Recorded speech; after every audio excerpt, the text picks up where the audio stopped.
Tahu lah kalau orang Batak harga diri Pak, ya betul nggak?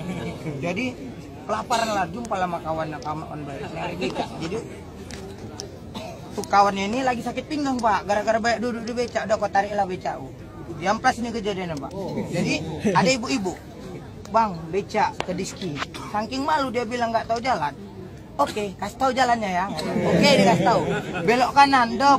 Belok kiri, banyak kali nih belokan Bu, kok nggak sampai-sampai, bentar lagi 5 belokan lagi baru kita sampai.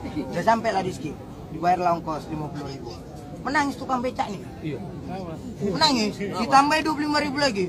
Menangis, makin menangis, ditambah 25.000 lagi, jadi 100.000. Main-main tanah dia jungkir balik. Nanti jamin inilah hak tinggi kan, ditampar, diam dia.